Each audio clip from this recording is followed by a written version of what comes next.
በስመ አብ ወወልድ ወመንፈስ ቅዱስ አሐዱ አምላክ አሜን።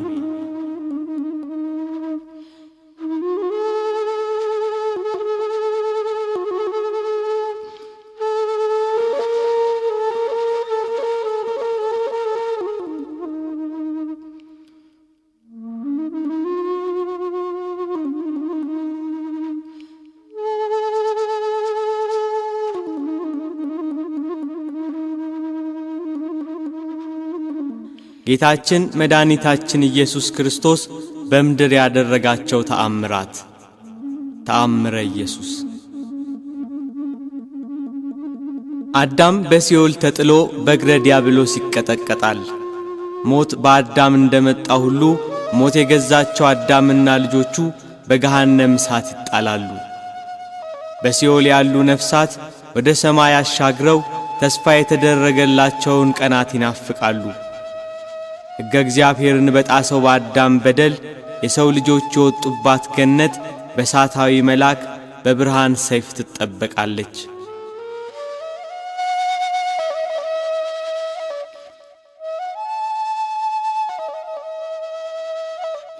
ብዙ ነቢያት እየተነሱ አለፉ፣ ግን አንዳቸውም አዳምና ልጆቹን ከሲኦል ባርነት ነፃ ሊያወጧቸው አልቻሉም። ከልጅ ልጅ ተወልጄ አድንሃለሁ የሚለው የተስፋ ቃል ሲቀርብ የአምላካችን የምህረት ዓይኖች ወደ ምድር ተመለከቱ። ፍጥረታት ሳይፈጠሩ አዳም ሳይበድል ለእናትነት የተመረጠች እመቤት ከሐናና ከኢያቄም አብራክ ተገኘች። የአዳም ኀጢአት በዘር ያልተላለፈባት ንጽሕት እመቤት ለአምላክ ማደሪያነት በዚህ ምድር ተወለደች።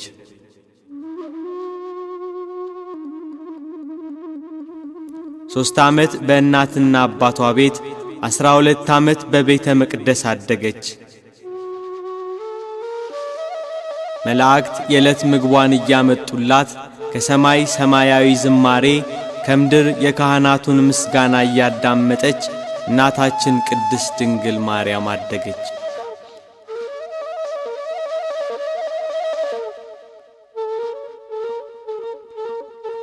በአይሁድ ላይ ያደረ ሰይጣን ቤተ መቅደሳችንን ታሳድፋለች በሚል ምክንያት ከቤተ መቅደስ አስወጧት።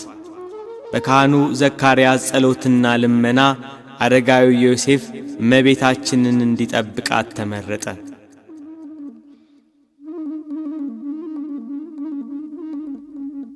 የመዳን ቀን ደረሰ። እግዚአብሔር ከላይ ከአርያም ሆኖ ምድርን ጎበኛት። የዘመኑ ፍጻሜ በደረሰ ጊዜ እግዚአብሔር ከሴት የተወለደውን ከሕግም በታች የተወለደውን ልጁን ላከ ብሎ ቅዱስ ጳውሎስ ለገላትያ ሰዎች እንደነገራቸው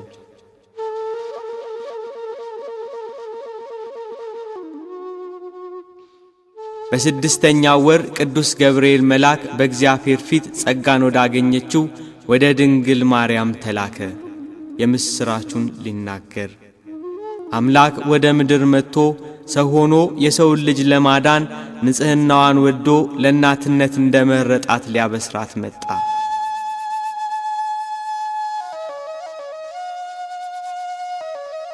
ጸጋን የተመላሽ ሆይ ደስ ይበልሽ አላት።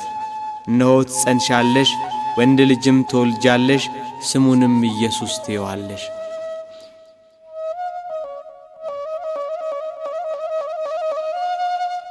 በክርስቶስ በቤተልሔም መወለድ የጥሉ ግድግዳ ፈረሰ።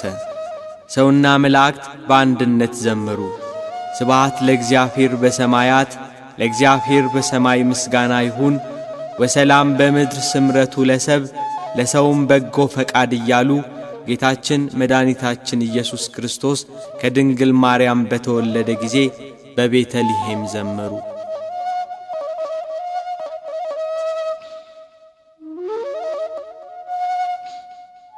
ሰማይ ዙፋኔ ናት፣ ምድርም የእግሬ መረገጫ ያለ አምላክ ለእናትነት በመረጣት ንጽሕት እመቤት አማካኝነት በጠባብ ደረት ባጭር ቁመት ተወሰነ።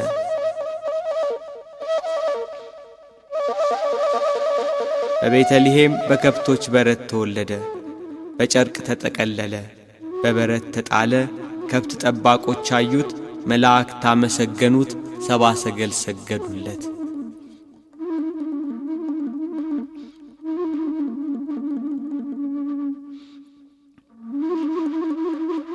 እናታችን ቅድስት ድንግል ማርያም ከመጸነሷ በፊት መልአከ እግዚአብሔር እንደነገራት ስሙን ኢየሱስ ብላ ሰየመችው።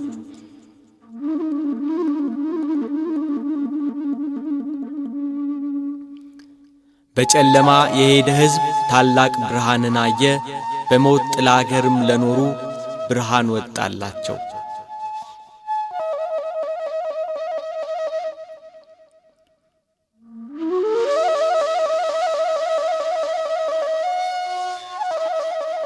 እግዚአብሔር ለሰው ልጆች ሁሉ ያዘጋጀውን ማዳን ሳያይ እንዳይሞት ትንቢት የተነገረለት አረጋዊው ስምዖን በኢየሩሳሌም ይኖር ነበር። ስምዖን የእስራኤልን መጽናናት ይጠባበቅ ነበር። ጻድቅና ትጉህ፣ የእግዚአብሔርን መንፈስ በእርሱ ላይ ነበር።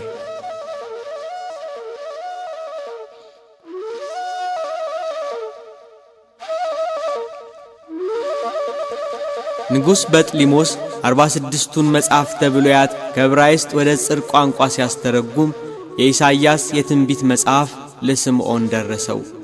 ስምዖን የኢሳይያስን የትንቢት መጽሐፍ እየተረጎመ ሳለ እነሆ ድንግል ትጸንሳለች ከሚለው ምዕራፍ ደረሰ። እንዴት ድንግል በድንግልና ትወልዳለች ብዬ ተረጉመዋለሁ?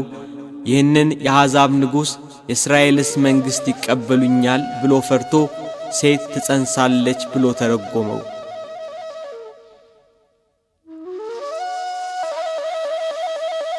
እንቅልፍ መጥቶበት ተኛ። ቢነቃ ሴት የሚለው ተፍቆ ድንግል ተብሎ ተጽፎ አገኘው። ድንግል የሚለውን ፍቆ ሴት ብሎ ጻፈው። ዳግም እንቅልፍ መጥቶበት ተኛ። ቢነቃ ሴት ብሎ የጻፈው ተፍቆ ድንግል ተብሎ ተጽፎ አገኘው። ሦስቴም ይህ ሁኔታ ቀጠለ። በሦስተኛው ከእንቅልፉ ነቅቶ ፍቃለሁ ሲል እግዚአብሔር በተዋህዶ ያከበረው ወልድን ሳያይ እንዳይሞት መንፈስ ቅዱስ ተገልጾ ተናገረው።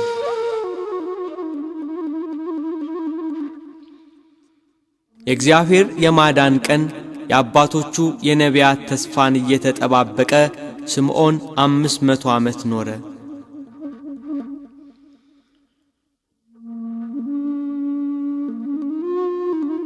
ከእመቤታችን ከቅድስት ድንግል ማርያም ሰው ሆኖ በሥጋ የተገለጸውን እግዚአብሔር ወልድን በኦሪት ሥርዓት መሠረት ወደ ኢየሩሳሌም ወሰዱት።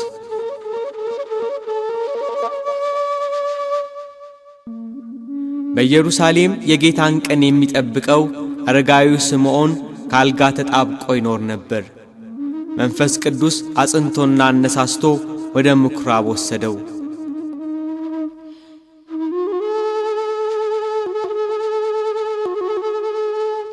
ዮሴፍና እመቤታችን ጌታን ወደ ቤተ መቅደስ ባገቡት ጊዜ አረጋዊው ስምዖን ተቀብሎ አቀፈው። ጌታን በማቀፉ ታደሰ፣ ኃይልና ብርታት ሆነው። አንደበቱን ከፍቶ እያመሰገነ ተናገረ።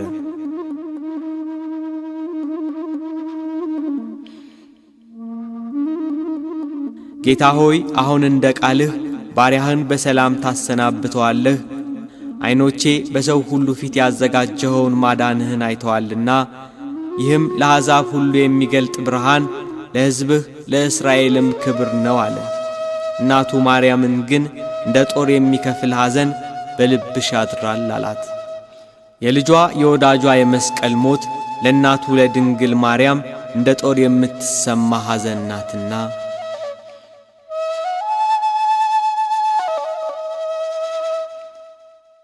የአራስነት ወራቷ ሳይፈጸም የተወለደው ንጉሥ ማንነት ግራ ያጋባው ጥንተ ጠላታችን አውሬው ዲያብሎስ እመቤታችንን በሄሮድስ አድሮ ከሀገር ሀገር አሳደዳት። ሴቲቱም 1260 ቀን በዚያ እንዲመግቧት በእግዚአብሔር ተዘጋጅቶላት ወደ ነበረው ስፍራ ወደ በረሃ ሸሸች እንዳለ ባለ ራእዩ ቅዱስ ዮሐንስ።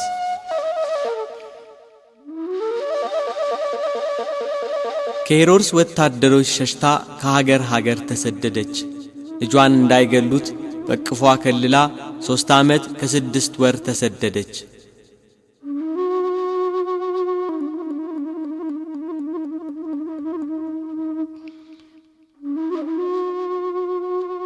የሕፃኑን ነፍስ የፈለጉት ሞተዋልና ወደ ኢየሩሳሌም ተመለሱ ብሎ የእግዚአብሔር መልአክ እስኪነግራቸው በበረሃ በስደት ተሰቃዩ።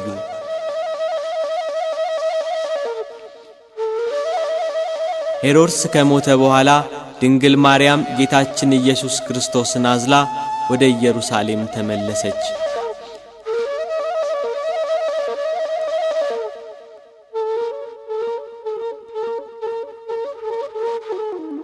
በይሁዳ አገር በሄሮድስ ፋንታ አርኬላዎስ መንገሱን በሰሙ ጊዜ ወደ ይሁዳ መሄድን ፈርተው ወደ ገሊላ ሀገር አቀኑ። በነቢያት ናዝራዊ ይባላል የተባለው እንዲፈጸም ናዝሬት ወደምትባል ከተማ ገብተው መኖር ጀመሩ።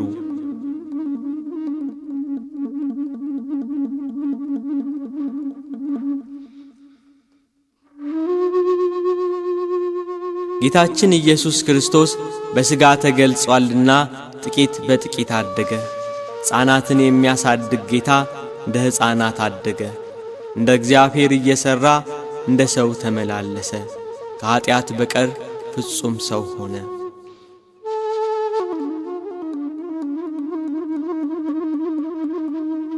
ጌታችን ኢየሱስ ክርስቶስ በልጅነት ወራቱ ለእናቱ እየታዘዘ አደገ። ሕፃናት በሚያድጉበት ሥርዓት አደገ። በጥበብና በሞገስ አደገ። ሕፃናትን የሚያሳድግ እርሱ እንደ ሕፃናት ተመላለሰ። ጌታ በልጅነት ወራቱ እጅግ ብዙ ተአምራት ፈጽሟል።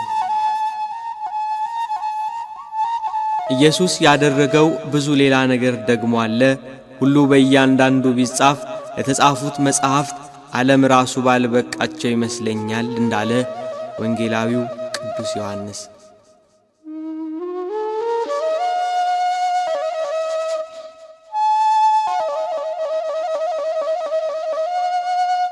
ጌታችን መድኃኒታችን ኢየሱስ ክርስቶስ የ5 ዓመት ልጅ በነበረ ጊዜ ከወንዝ ወርዶ ይጫወት ነበር።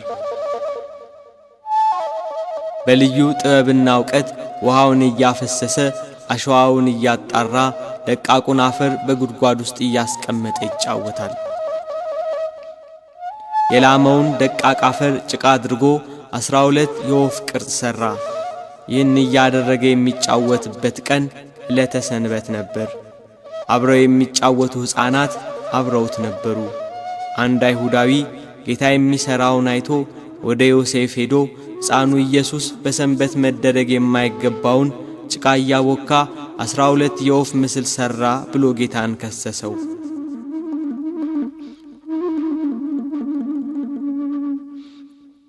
አረጋዊ ዮሴፍ ይህን ስሞታ ሰምቶ ወደ ጌታ ኢየሱስ ክርስቶስ ሄዶ በሰንበት ለምን ይህን አደረክ ብሎ ተናገረው። ጌታም እጆቹን አጨበጨበና እፍ አለባቸው።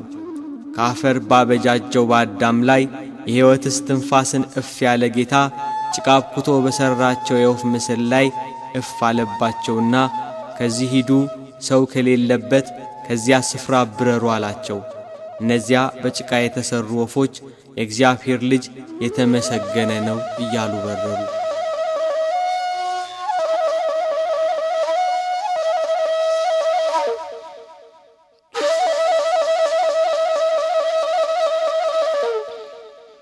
ከእርሱ ጋር የሚጫወቱ ሕፃናት እንደ እርሱ ጭቃ ለውሰው የወፍ ምስል ሠሩ።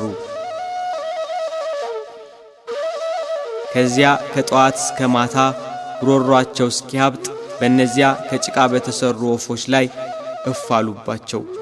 አንዳቸውም አልበረሩም። እባክህ ፈጽሞ እንዲንቀሳቀሱ ማድረግ አልተቻለንምና ምን እናድርግባቸው? አንተ እፍ በልባቸው እያሉ ለመኑት። እሱ ግን የሚያደርገውን ያውቅ ነበርና ዝም አለ።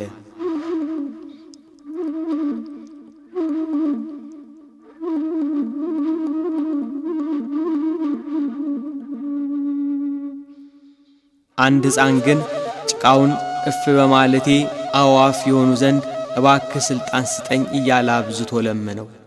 ሕፃኑ ኢየሱስም ሂድና የድንግል ማርያም ልጅ ተነስታችሁ ብረሩ ብሏችኋል ብለህ እፍ በልባቸው አለው። እንደ ተባለው ብሎ እፍ አለባቸው። አዕዋፍ ሆነው በረሩ። ዳግም ግን ከጭቃ ለውሶ እፍ ቢልባቸው ሊበሩ አልቻሉም። ይህ ሕፃን ድጋሚ እንዳልበረሩለት ሲያውቅ ወደ ጌታ እያለቀሰ ተመለሰ። ነገር ግን እሱ ተሰውሮ ነበርና አላገኙትም። ለሕፃናቱ ወላጆች፣ ለአካባቢው ሰዎች ነገሩ አስደንጋጭና አስፈሪ ሆነባቸው።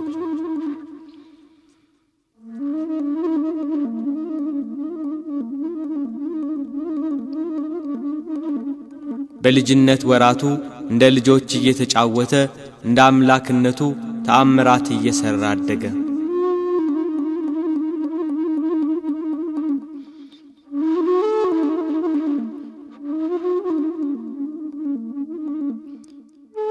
በሌላ ጊዜ ጌታችን ኢየሱስ ክርስቶስ በሕፃንነት ወራቱ ከሕፃናቱ ጋር ሲጫወት አንድ ሕፃን ሲሮጥ የጌታን ልብ መታው። ጌታም ያንን ልጅ ሕይወትህ ተቋረጠች አለው። በዚያ ጊዜ ያ ልጅ ወደቀና ሞተ። በአካባቢው የነበሩ የሕፃኑን መሞት የተመለከቱ ሁሉ ደነገጡ። የሚናገረው ሁሉ የሚፈጸምለት ይሄ ሕፃን ልጅ ከማን ወገን ይሆን ብለው ተደነቁ።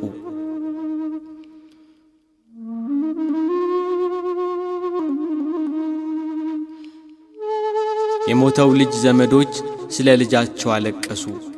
ወደ አረጋዊ ዮሴፍና ወደ እመቤታችን ሄደው ይሄ ልጅ ከእናንተ ጋር እያለ እናንተ ከእኛ ጋር መኖር አትችሉም፣ ከዚህ ሂዱልን አሏቸው።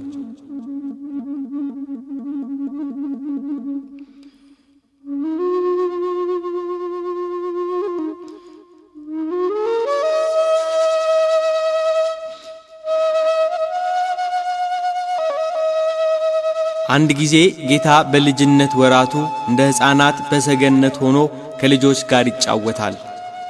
ሕፃናቱ ተሰባስበው እንዳሉ ከሕፃናቱ መሃል አንድ ሕፃን ከሰገነቱ ላይ ወደቀና ሞተ። የዚያ ሕፃን ልጅ ስም ዜኑ ይባላል። አብረውት የሚጫወቱ ሕፃናት የልጁን መውደቅ ሲመለከቱ ፈርተው ሸሹ።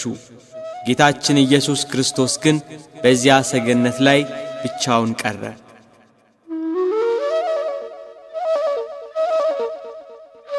የሞተው ልጅ ዘመዶች እየተሯሯጡ መጡ። ጌታንም አንተ ነህ ገፍተህ ጣልከው ብለው ያዙት። እርሱ ግን አልጣልኩትም እያለ ተናገራቸው። እጅግ ብዙ ዘበዘቡት፣ መረመሩት። ከመሃላቸው ወጥቶ ወድቆ ወደ ሞተው ልጅ ሄዶ በታላቅ ድምፅ ዜኑ ዜኑ ብሎ ተጣራ። አልዓዛር አልዓዛር ከመቃብር ውጣ ብሎ አልዓዛርን ከመቃብር እንደጠራው ዜኑ ዜኑ ብሎ ተጣራ።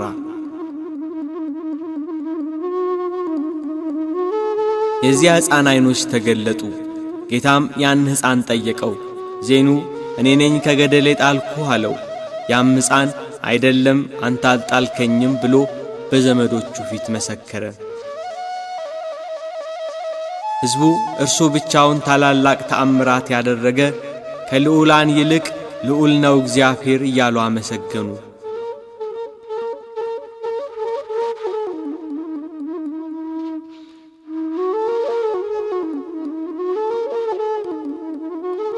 ጌታ የ7 ዓመት ልጅ ሳለ እናቱ ቅድስት ድንግል ማርያም ውሃ ይቀዳላት ዘንድ ላከችው። በጥበብና በሞገስ ለእናቱ እየታዘዘ አደገ እንዳለ መጽሐፍ። በመንገድ ላይ ውሃ የሚቀዳበት ገንቦ ተሰበረ። ልዑለ ባሕሪ ሁሉን የሚያደርግ ድንቅ አምላክ ነውና ውሃውን በለበሰው ልብስ ይዞ ወደ እናቱ ተመለሰ። እመቤታችን ቅድስት ድንግል ማርያም በነገሩ ፈጽማ ተደነቀች። የሚያደርገውን እየተመለከተች በልቧ ተጠብቀው ነበር እንዳለ ቅዱስ መጽሐፍ።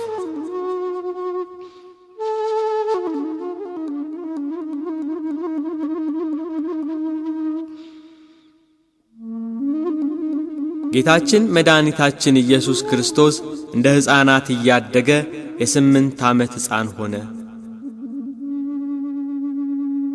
በ8ኛው ዓመቱ አረጋዊ ዮሴፍ ይሄ ሕፃን መጽሐፍትን መማር አለበት ብሎ ከመምህር ዘንድ ወሰደው። ሕፃኑ ኢየሱስ ክርስቶስ ትምህርት ቤት ገባ።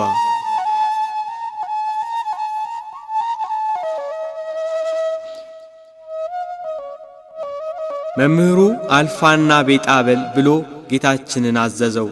ጌታችን ኢየሱስ ክርስቶስ ግን እንደ ሕፃናቱ በል የተባለውን አልደገመም።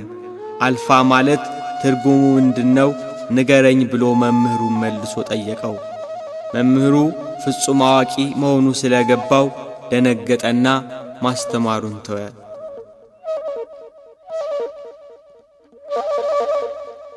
በሌላ ጊዜ መምህሩ ሲጽፍ ጌታችን ኢየሱስ ክርስቶስ ቀዩንና ጥቁሩን ቀለም ወስዶ ደባለቀበት።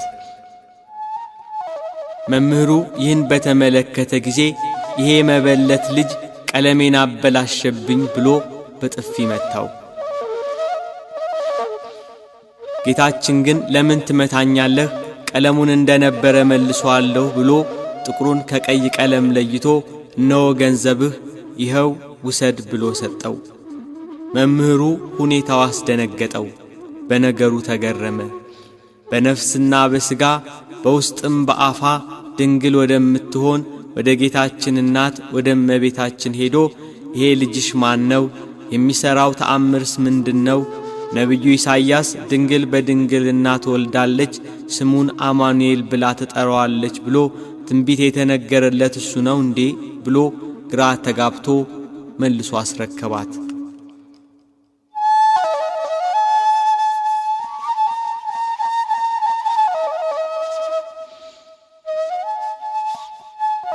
ጌታ ከኃጢአት በስተቀር ሰው የሚሠራውን ሁሉ ይሠራ ነበር። በልጅነት ወራቱም እንደ ልጆች ይጫወት ነበር።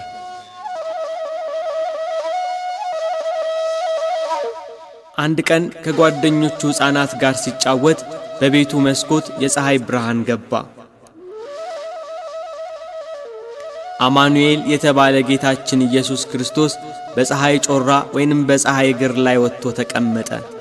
አብረውት ያሉ ሕፃናት ኢየሱስ በፀሐይ ጨረር ላይ እየተመላለሰ ሲጫወት ሲያዩ ሕፃናቱ እነርሱም እንደርሱ በፀሐይ እግር ላይ መቀመጥ ፈልገው ከቤቱ ጣራ ላይ ወጡ። በፀሐይ ጨረር ላይ ዘለን እንቆማለን እያሉ ቢዘሉ ወደ መሬት ወድቀው ሞቱ። አካባቢው በልቅሶ ታወከ። ልጆቻቸው የሞቱባቸው ዘመዶች እመቤታችንን ልጅሽ በምን ጥበብ ነው በፀሐይ ጮራ ላይ የተቀመጠ? የኛ ልጆች ልጅሽን አይተው እንደርሱ ለማድረግ ሞክረው እየወደቁ ሞቱብን ብለው አንገላቷት። ልጇን ኢየሱስ ክርስቶስን ይዘው ደበደቡት። ለምን ትደበድቡኛላችሁ ብሎ ወደ ሞቱት ሕፃናት ሄደ። ከሞት አስነሳቸውና በእውነት እኔ ገደልኳችሁ ብሎ ጠየቃቸው። ሁሉም ተነስተው በአንድ ቃል አቤቱ ጌታችን አምላካችን ሆይ አንተስ ትንሣኤያችን ነህ፣ ለአንተ ምስጋና ይገባሃል፣ ለላከህ ለአብ ምስጋና ይገባል፣ ለባሕሪ ሕይወትህ ለመንፈስ ቅዱስ ምስጋና ይገባል፣ መላእክት በሰማይ ሲያመሰግኑ ሰምተናል አሉ። የአካባቢው ሰዎች ግን በነገሩ ተደናገጡ።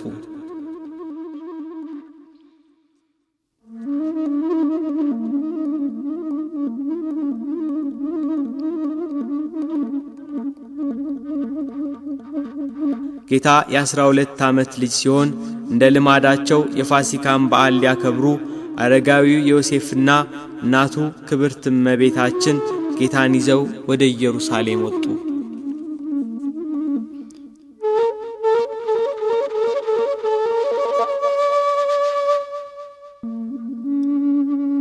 ከበዓሉ በኋላ ከብዙ ሕዝብ ጋር ሆነው ከኢየሩሳሌም ሲመለሱ ከኋላቸው የሚከተላቸው መስሏቸው ነበር።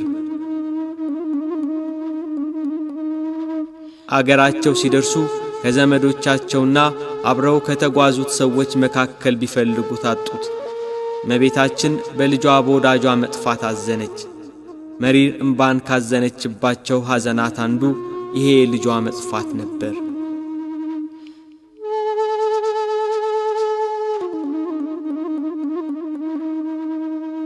ከዮሴፍ ጋር ወደ ኢየሩሳሌም ተመልሰው ይፈልጉት ጀመር።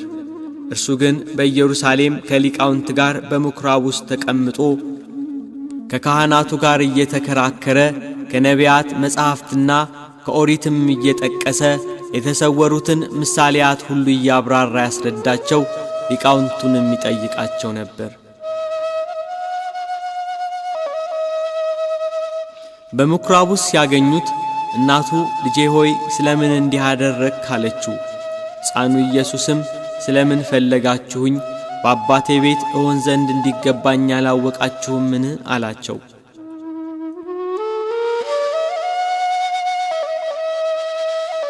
ጌታችን ኢየሱስ ክርስቶስ በጥበብና በቁመት በሞገስም አደገ። ኢየሱስ በዚህ መጽሐፍ ያልተጻፈ ሌላ ብዙ ምልክት በደቀ መዛሙርቱ ፊት አደረገ እንዳለ ቅዱስ ዮሐንስ ወንጌላዊ።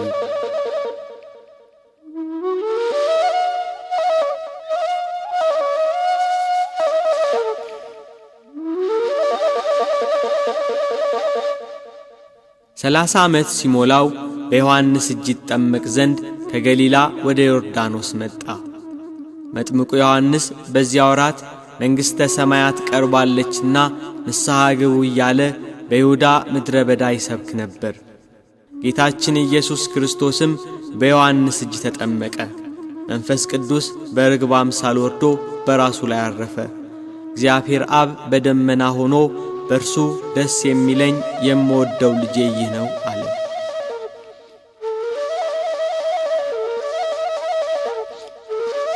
ከተጠመቀ በኋላ ወደ ገዳመ ቆሮንጦስ ገባ። ሕግ ሰሪ ነውና ጾምን የሕግ መጀመሪያ አደረጋት። ሥራውን በጾም ጀመረ። ጾም ለምግባርና ለትሩፋት መሠረት ናትና። ከጾመ በኋላ ተራበ። ረሃቡም የፈቃድ ረሃብ ነው እንጂ እንደኛ ረሃብ አይደለም። በዚህ ወቅት የሚፈታተነው ዲያብሎስ ወደ እርሱ ቀረበ። እግዚአብሔር አብ የምወደው ልጄ ይህ ነው ብሎ ሲመሰክር ሰምቶአልና የእግዚአብሔር ልጅ ከሆነ ብሎ እውነት የእግዚአብሔር ልጅ ከሆንክ እነዚህ ድንጋዮች እንጀራ እንዲሆኑ በል አለው።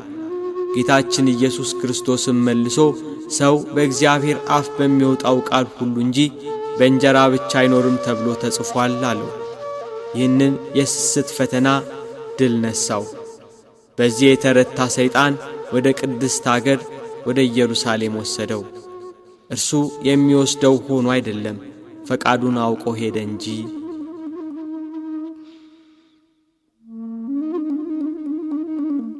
ከመቅደስ ጫፍ ላይ አቁሞ ነቢያት ስለ እርሱ የመሰከሩለትን የትንቢት መጽሐፍ እየጠቀሰ ፈተነው። መላእክቱን ስለ አንተ ያዝልሃል፣ እግርህም በድንጋይ ከቶ እንዳትሰናከል በእጃቸው ያነሱሃል ተብሎ ተጽፏልና የእግዚአብሔር ልጅ ከሆንክ ራስህን ወርውር አለው። ጌታችን ኢየሱስ ክርስቶስም ጌታ አምላክህን አትፈታተነው ተብሎ ተጽፏል ብሎ ድል ነሳው።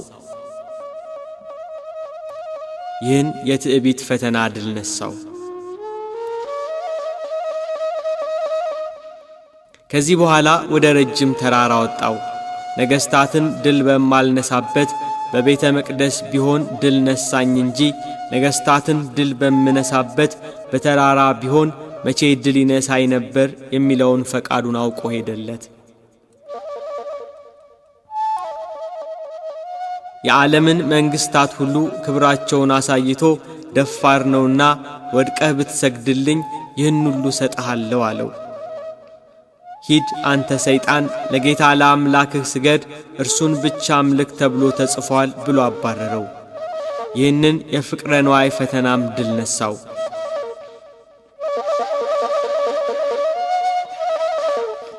እናንተም እነዚህን 3 ታላላቅ ፈተናዎች ድል ንሷቸው ሲል ከኋላዬ ዞር በል ብሎ በኋላ ከሚነሱ ከምእመናን ሁሉ አባረረው። እንደ ጢስ ተኖ እንደ ትቢያ በኖ ጠፋ። ከዚህ በኋላ በአይሁድ ላይ አድሮ እስኪያሰቅለው እስከ ዕለተ ዓርብ ድረስ ተወው።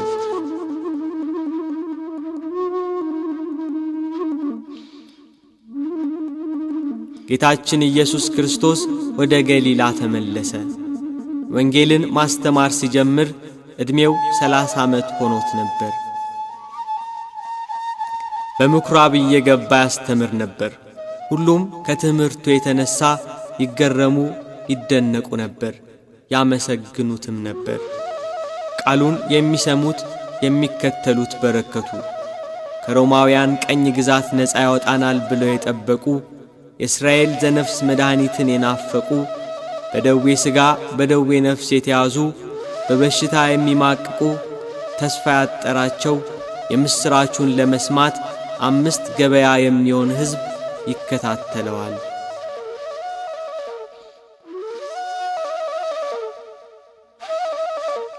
ጌታ በምድር በተመላለሰበት ጊዜ እጅግ ብዙ ድንቅ ተአምራት አድርጓል። በአንድ ሀገር ሳለ ሁለንተናው በለምጽ የተያዘ ሰው አገኘ። ወደ ጌታችን ኢየሱስ ክርስቶስ ቀርቦ ሰገደለት። ግንባሩን መሬት አስነክቶ ማለደው። አቤቱ ከወደድክ እኔን ማዳን ይቻልሃል አለው። የሰው ልጆችን ማዳን የሚወድ ጌታ እወዳለሁ ንጻ አለው።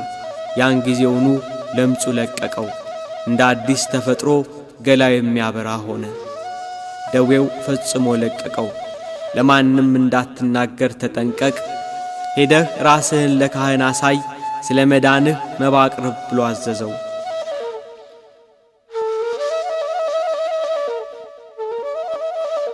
የሚከተሉት በረከቱ። ብዙ ሕዝብም ሊሰሙትና ከደዌያቸው ሊፈወሱ ይሰባሰቡ ነበር። በልዩ ልዩ ደዌ የተያዙ የታመሙ ሁሉ፣ አጋንንት ያደሩባቸው ሰዎች፣ በጨረቃ የሚነሳባቸው ሰዎች፣ ሽባዎችንም ወደ እርሱ አመጡ። እርሱ የሕይወት መድኃኒት ነውና ዳናቸው። ብዙ ሕዝብም ተከተለው።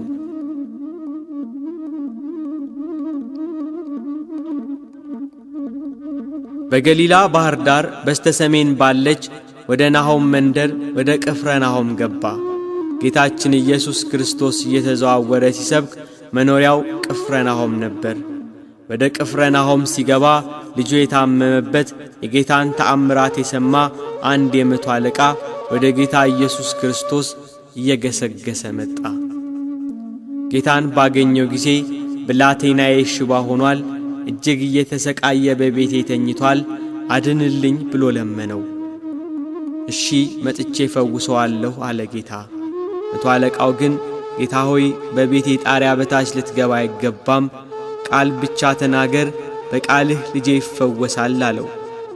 እኔ የምገዛቸው ባሪያዎች አሉኝ፣ ሂድ ብለው ይሄዳል፣ ሌላውን ና ብለው ይመጣል፣ ይህንንም አድርግ ብለው ያደርጋል አለ። ጌታችን ኢየሱስ ክርስቶስ በሰውየው ላይ ባየው 3 ነገር ተደሰተ። ሃይማኖት፣ ጥበብና ትሕትና። ጌታ በኢየሩሳሌም እንኳን እንዲህ አይነት ትልቅ እምነት አላገኘሁም ብሎ ተናገረ።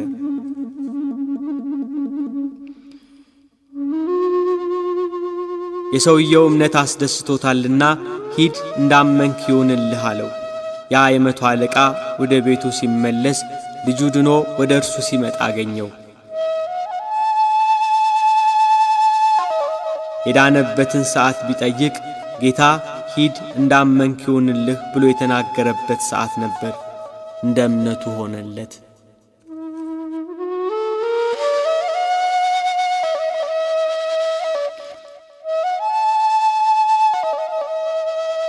ጌታ ወደ ባህር ማዶ ተሻግሮ ጌርጌሴኖን በሚባለው በመቃብር ስፍራ ሊያልፍ ከታንኳይቱ ወጣ። በዚያ በመቃብር ስፍራ አጋንንት የሰለጠነበት እርኩስ መንፈስ የሚያሰቃየው የአካባቢው ሕዝብ የሚፈራው አንድ በሽተኛ ሰው ነበር። ሰንሰለቱን ይበጣጥሳል፣ የታሰረበትን እግረ ብረት ይሰባብራል። ሊያሸንፈው የሚችል ሰው አልነበረም። በዚያ ጨለማ መቃብር ሌሊትና ቀን ይጮኻል። ማንም ሰው ደፍሮ በአካባቢው አያልፍም ነበር።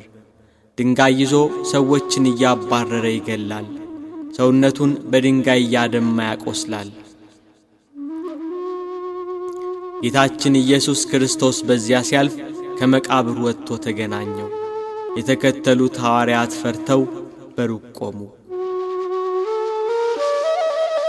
የአጋንንት ያደረበት ሰው ጌታችን ኢየሱስ ክርስቶስን ባየው ጊዜ ተንቀጠቀጠ፣ ሰገደለት። አጋንንቱ እየጮኸ የልዑል እግዚአብሔር ልጅ ሆይ ከአንተ ጋር ምን አለኝ? እንዳታሰቃየኝ እለምንሃለሁ እያለ ተማጸነው። ጌታችን ኢየሱስ ክርስቶስም ስምህ ማን ነው ብሎ ጠየቀው። ለዚያ ሰው ላይ ያደሩ ብዙ አጋንንት ነበሩና ስሜ ሌጊዮን ነው አለ። ሌጊዮን ማለት ጭፍራ ማለት ነው። ጌታ ኢየሱስ ክርስቶስ እነዚያ ርኩስ መናፍስት ከዚህ ሰው እንዲወጡ አዘዛቸው። አጋንንቱ ግን ከሀገር ውጭ እንዳይሰዳቸው አጥብቀው ለመኑት። በተራራ ጥግ ብዙ የሪያ መንጋ ተሰማርቶ ነበርና ወደ ሪያዎቹ እንግባ ብለው ተማጸኑት። ፈቀደላቸው። አጋንንቱ ከሰውየው ላይ እየወጡ ወደ ሪያዎቹ ገቡ።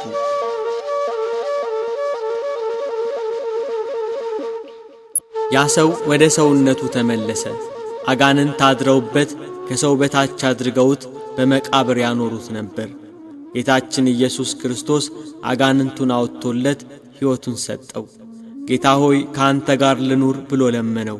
ወደ ቤትህ ተመለስ፣ እግዚአብሔር እንዴት ያለ ታላቅ ነገር እንዳደረገልህ ንገር ብሎ አሰናበተው።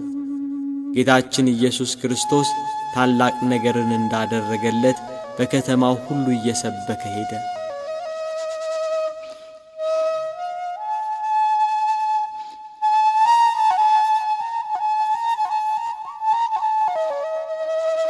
አስራ 12 ዓመት ደም ሲፈሳት የነበረች አንዲት ሴት በኢየሩሳሌም ትኖር ነበር። መድኃኒትን ፍለጋ ብዙ ባለ መድኃኒት ጋር ሄዳ ነበር። ገንዘቧን ሁሉ ከስራ መፍትሄ አላገኘችም ነበር። ተሰቃየች። የአካባቢው ሰዎች ዓይንሽን ላፈር ብለው አራቋት። ከሰው ተገልላ በአፍረት ተሸማቃ ትኖር ነበር። ይህች ሴት ስለ ኢየሱስ ክርስቶስ ሰማች። አንድ ጊዜ ጌታችን ኢየሱስ ክርስቶስ በሚከተሉት ሕዝቦች ተከቦ ወንጌልን እያስተማረ ሲያልፍ ቀርቤ የልብሱን ጫፍ ብነካ ድናለሁ ብላ አሰበች። በሕዝብ መሃል ተጋፍታ ገብታ የልብሱን ጫፍ ዳሰሰች። ወዲያው የደም ምንጯ ደረቀ። ከስቃዋም እንደዳነች በሰውነቷ አወቀች። ጌታ ወደ ሕዝቡ ዞሮ ልብሴን የዳሰሰ ማን ነው አለ። ደቀ መዛሙርቱ ተገረሙ። ይሄ ሁሉ ሕዝብ እየተጋፋው እንዴት ልብሴን ማን ነካ ይላል ብለው አሰቡ። ጌታ ያችን የ12 ዓመት ደም የፈሰሳት ሴት ተመለከታት። በርኅራኄው በምሕረቱ ዓይኖቹ ፈለጋት። እግሩ ስር መታ ተንበረከከች። እውነቱን ሁሉ ነገረችው። ልጄ ሆይ እምነትሽ አድኖሻል፣ በሰላም ሂጂ፣ ከስቃይሽም ተፈውሰሻል አላት። እርሱ ሕያው መድኃኒት ነውና ለሁሉም መድኃኒትና ፈውስን ይሰጣል።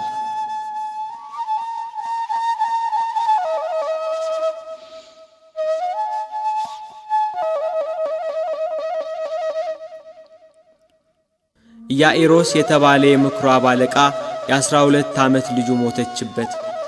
ወደ ጌታችን ኢየሱስ ክርስቶስ ዘንድ ሄዶ ልጄ ሞተች፣ እባክህ እጅህን ጫንባትና በሕይወት ትኑር ብሎ ተማጸነው።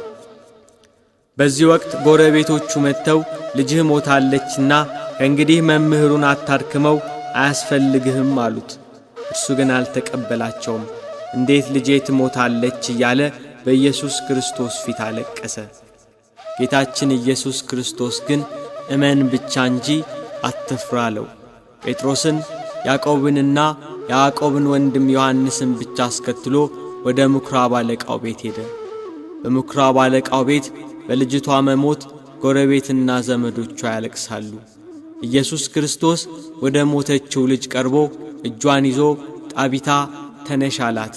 ያቺ የሞተች ሕፃን ተነሳች። የምትበላውን ስጧት ብሎ አዘዘ። ይህንንም ነገር ማንም እንዳያውቅ አጥብቆ ተናገራቸው። የሞቱትን አስነሳ፣ የታመሙትን ፈወሰ፣ ለተራቡት የሕይወት እንጀራን መገባቸው።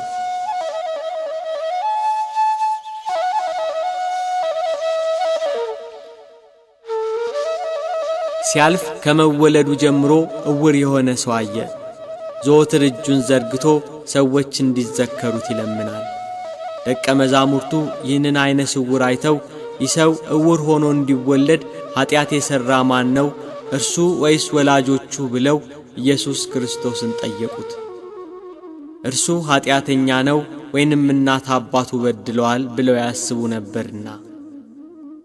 ጌታችን ኢየሱስ ክርስቶስ ግን እርሱ ወይንም ወላጆቹ ኀጢአት አልሰሩም፣ የእግዚአብሔር ሥራ በእርሱ እንዲገለጥ እንጂ ብሎ ወደ መሬት እንትፍ አለ።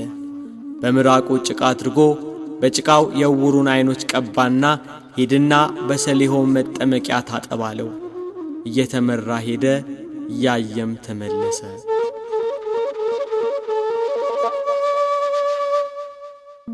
ሁሉም ዓይኑ ታውሮ በመንገድ ዳር ተቀምጦ ሲለምን ያውቁት ነበር። ዓይኖቹ በርተውለት ቢያዩ እርሱ ነው አይደለም ብለው ተገረሙ። ሌሎች እርሱ ነው፣ ሌሎች ደግሞ አይደለም እርሱ አይደለም አሉ። እርሱ ግን እኔ ነኝ አለ። ታዲያ ዓይኖችህ እንዴት ተከፈቱ? እንዴትስ ማየት ቻልክ? አሉት። ኢየሱስ የሚባለው ሰው ጭቃ አድርጎ ዓይኖቼን ቀባና ዳነኝ፣ ብርሃኔን መለሰልኝ አላቸው። ያ ሰው ወዴት ነው አሉት። አላውቀውም አላቸው። ጌታችን ኢየሱስ ክርስቶስ የዚህን ሰው ዓይን ያበራበት ቀን የሰንበት ቀን ነበርና እንዴት ይህ ሰው ሰንበትን አያከብርም?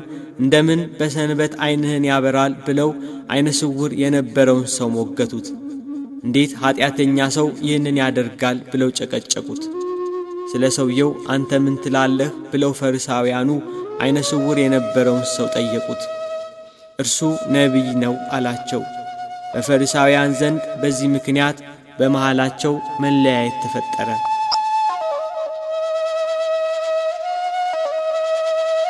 እውር የነበረውን ሰው ወላጆች ጠሩና ይሄ እውር ሆኖ የተወለደው ልጃችሁ ነው? ብለው ጠየቋቸው።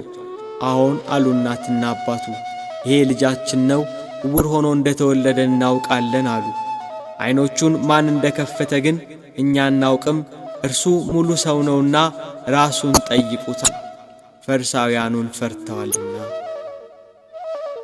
ፈሪሳውያኑ ያንን ዓይነ ስውር የነበረ ሰው መልሰው ጠርተው እግዚአብሔርን አክብር፣ ይሄ ኢየሱስ የተባለው ሰው ኀጢአተኛ መሆኑን እኛ እናውቃለን አሉ። ፈሪሳውያኑ በሰንበት ዓይነ ስውር ለነበረ ሰው የዓይኑን ብርሃን ስለመለሰለት። ዓይነ ስውሩ ግን መልሶ ኀጢአተኛ መሆኑን አላውቅም፣ ዓይነ ስውር እንደነበርኩ አሁን ግን ለዓይኔ ብርሃን ሰጥቶ ማየት እንደምችል አውቃለሁ አላቸው። እኛ ግን ከወዴት እንደሆነ አናውቅም፣ እኛ የሙሴ ደቀ መዛሙርት ነን አሉ። እርሱ የሙሴ ጌታ እንደሆነ አልገባቸውም።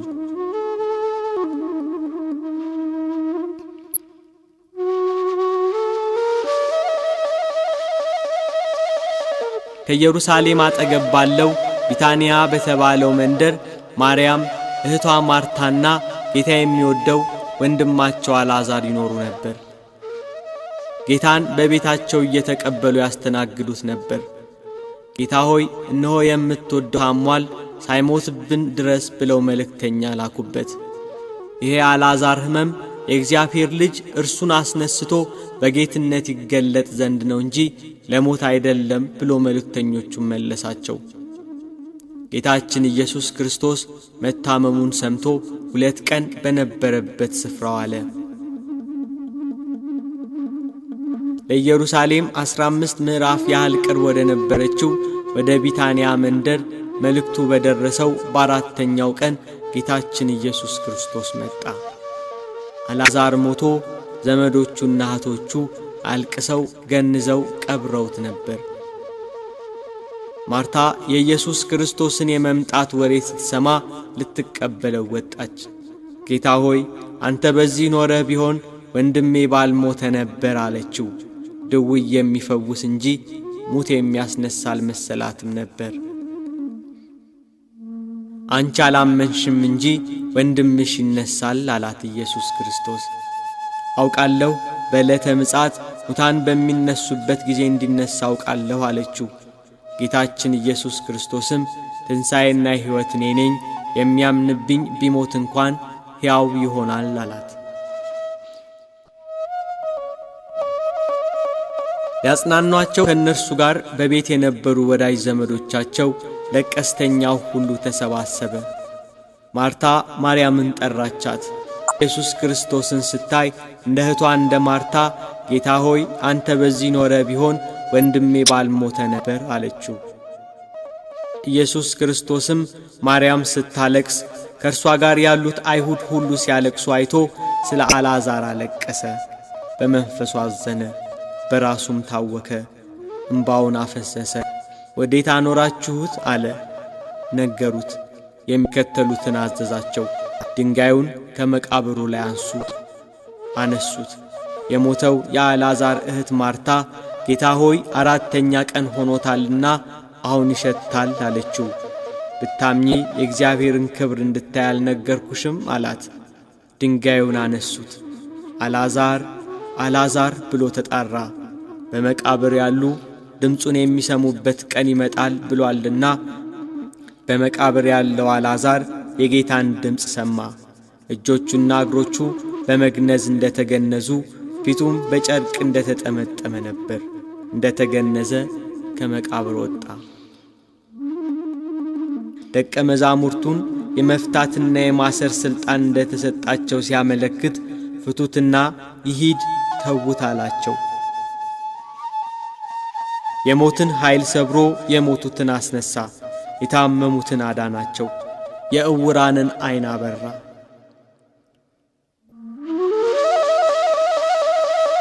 ይህን ሁሉ ያደረገ ጌታን ራሱን የእግዚአብሔር ልጅ አድርጓል። በሰንበት የታመሙትን አድኗል። ቤተ መቅደሳችንን አፍርሱት፣ በሦስተኛው ቀን እሠራዋለሁ ብሏል ብለው ከሰሱት። ኀጢአት ያልሠራ ባንደበቱ ሐሰት ያልተናገረ እርሱን ከሰሱት። ሰው በሆነበት ወራት በፈቃዱ ተራበ። አሊ እንደመሆኑ የተራቡ ብዙ ሕዝብን በጥቂት እንጀራ አጠገባቸው። ነገር ግን አይሁድ ከሰሱት፣ እንደ ተገዢ ራሱን መቱት።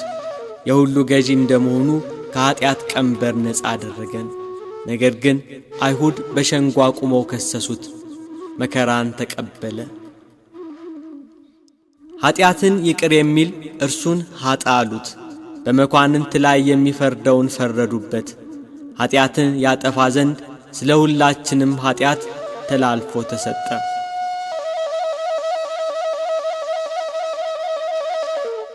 አቤቱ ጌታ ሆይ የአንተን ስም ሰምቶ ሞት ይደንግጥ፣ ቀላያትም ይሰንጠቁ፣ ጠላትም ይረገጥ። ጌታ ሆይ ሳትደክም ሁሉን ትሸከማለህ፣ ሳታጎድል ለሁሉ ትመግባለህ፣ ዝም ሳትል ለሁሉ ታስባለህ። ነገር ግን አይሁድ ይህንን ሰው ሞት ይገባዋል ብለው ፈረዱብህ።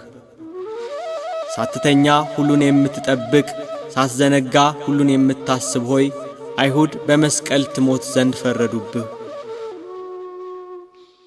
የጥበብ ነገር፣ የምክር ቃል፣ የረድኤት መዝገብ፣ የደስታ መኖሪያ ሆይ ስለ ሰው ልጆች ስትል ራስህን ቤዛ አደረግ። ቤተ ክርስቲያኑን በደሙ ነፃ ያወጣት ዘንድ ሕዝቡንም በመስቀሉ ያጸናቸው፣ መሠዊያውንም ይሠራ ዘንድ። ለሰቀሉት አደባባይ ነው፣ በደሙ የተጻፈ፣ በመስቀሉ የታተመ፣ በሞቱ የከበረ። አቤቱ አምላካችን ኢየሱስ ክርስቶስ ሆይ ቤተ ክርስቲያንህ ተማልደሃለች፣ ትሰግድልህማለች፣ ሙሽራህም ታከብረሃለች፣ ሕዝብህም ይገዙልሃል፣ ራስህን ሰጥታቸዋልና።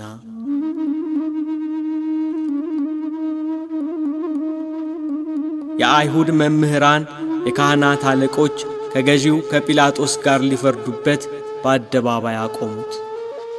እንደ ሌባ የኋሊት አሰሩት፣ ሊፈርዱበት በአደባባይ አቆሙት። የሕይወት ራስን የሾህ ዘውድ ደፉበት። ብርሃንን እንደ ልብስ የሚያጎናጽፈውን ልብሱን ገፈው ቀይ ግምጃ ለበሱት። እንደ ልማዳቸው በፋሲካ በዓል ማንን ልፍታላችሁ? ኢየሱስ ወይስ በርባንን አላቸው። በርባን ይሻለናል አሉ። ኢየሱስን ሲላቸው ስቀለው ስቀለው አሉት።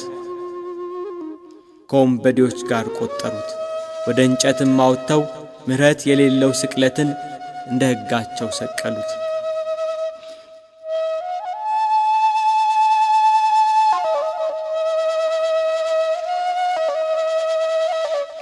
አዳምን የፈጠሩ እጆች በመስቀል ቀኖት ተቸነከሩ። በገነት የተመላለሱ እግሮች በመስቀል ቀኖት ተቸነከሩ። በአዳም ፊት የሕይወት መንፈስን እፍ ያለ አፍ ከሐሞት ጋር የተቀላቀለ መጣጣና ከርቤን ጠጣ። ጎኑን በጦር ወጉት፣ ራሱን ዘንበል አደረገ። ተፈጸመ አለ። ነፍሱን ተወ። ፀሐይ ጨለመች፣ ጨረቃ ደም ሆነች። ከዋክብት ረገፉ፣ ምድር ተናወጠች። ዓለቶች ተሰነጣጠቁ፣ መቃብራት ተከፈቱ። ተኝተው ከነበሩት ከቅዱሳን ብዙ ሥጋዎች ተነሱ። በእውነት የእግዚአብሔር ልጅ ነበር ብለው ብዙዎች ፈሩ።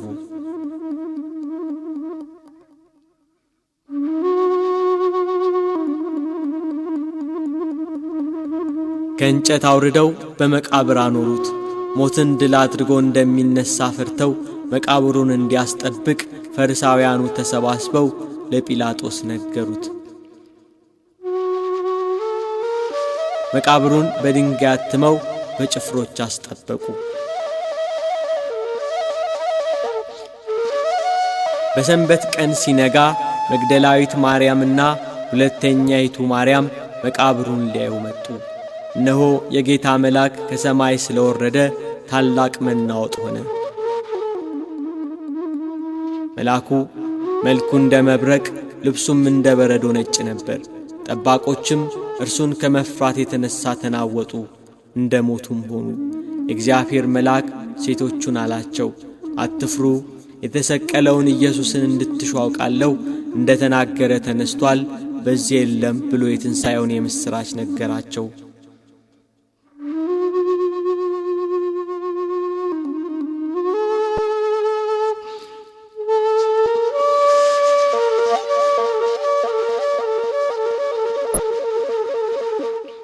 ሐዋርያት በዝግ ቤት ተሰባስበው ስለ እርሱ ከሞት መነሳት ሲያወሩ ድንገት በመካከላቸው ቆመ። ሰላም ለእናንተ ይሁን አላቸው። እኔ ራሴ እንደሆንኩ እጆቼና እግሮቼን እዩ ብሎ እጆቹና እግሮቹን አሳያቸው። ከሙታን ተለይቶ ተነስቷል። ሞት ሊይዘው አልቻለምና ሞትን አሸንፎ ተነስቷል።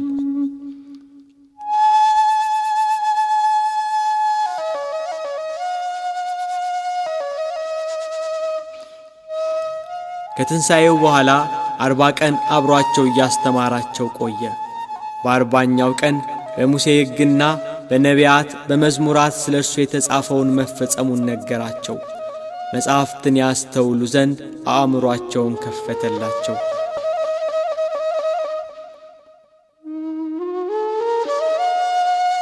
ክርስቶስ መከራን ይቀበላል፣ በሦስተኛው ቀን ከሙታን ይነሳል፣ በስሙም ንስሐና የኀጢአት ስርየትን ከኢየሩሳሌም ጀምሮ በአሕዛብ ሁሉ ይሰብካል ተብሎ ተጽፏል። እናንተም ለዚህ ምስክር ናችሁ። እነሆ አባቴ የሰጠውን ተስፋ እኔ ልክላችኋለሁ።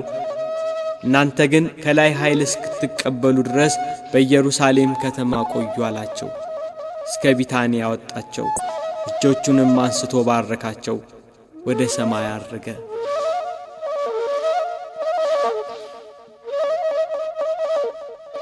አቤቱ በመንግሥትህ በመጣ ጊዜ አስበን።